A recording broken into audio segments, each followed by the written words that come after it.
రాష్ట్రంలో రైతులకు అందాల్సిన ఎరువులు అందటం లేదని మాజీ ముఖ్యమంత్రి వైఎస్ఆర్సీపీ అధినేత వైఎస్ జగన్మోహన్ రెడ్డి పేర్కొన్నారు.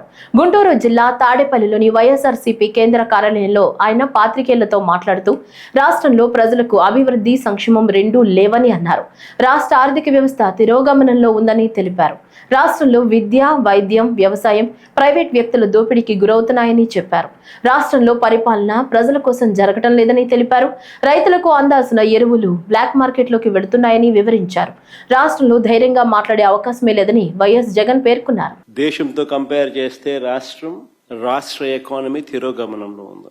ప్రజలకు అందుబాటులో ఉండాల్సిన ఏ ప్రభుత్వమైనా ప్రజలకు తన కనీస ధర్మంగా అందుబాటులో ఉంచాల్సిన విద్య, వైద్యం, వ్యవసాయం ఈరోజు ప్రైవేట్ వ్యక్తుల దోపిడీకి ఈరోజు మన కళ్ళ ఎదుటే గురవుతా ఉన్నాయి. ఇవన్నీ ఒక రాష్ట్ర ప్రభుత్వం కనీస బాధ్యతలు ఇవన్నీ. కానీ అన్ఫార్చునేట్గా కనీస బాధ్యతలు కూడా ఈరోజు రాష్ట్ర ప్రభుత్వంలో కనపడని పరిస్థితులు. అందుకని అడుగుతా ఉన్నా, అసలు ఈ రాష్ట్రంలో పాలన అనేది సాగుతా ఉన్నది ప్రజల కోసం సాగుతా ఉందా, లేకపోతే దోపిడీదారుల కోసం ఈ పాలన సాగుతా ఉందా అన్నది నిజంగా అర్థం కాని విషయమే.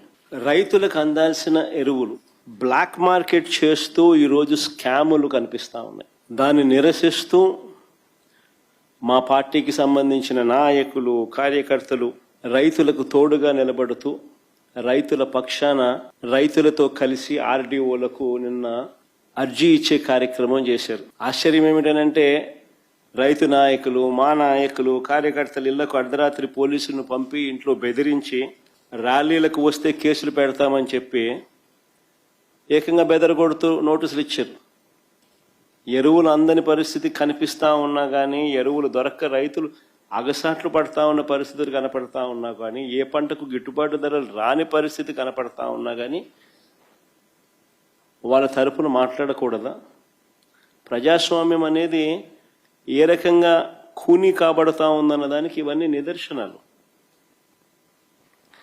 అసలు రైతులు రోడ్డు ఎక్కాల్సిన పరిస్థితి ఎందుకు వచ్చింది? మీరు గన ఎరువులను అందించి ఉండింటే అసలు ఈ పరిస్థితే ఉండేది కాదు కదా. ఏ రైతు రోడ్డు ఎక్కే పరిస్థితే ఉండేది కాదు కదా.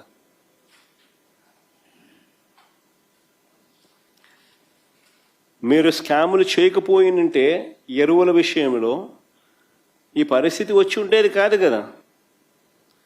ఎరువుల కోసం 2 నెలలుగా రైతులు పడుతూ ఉన్న అగచాట్లు 2 నెలలుగా జరుగుతూ ఉంది. It's not something over night జరిగింది కాదు. 2 నెలలుగా ఇది కనిపిస్తూ ఉంది. 2 నెలలుగా రైతులు పడుతూ ఉన్న అగచాట్లు దీనికి సాక్ష్యం కాదా అని అడుగుతా ఉన్నా.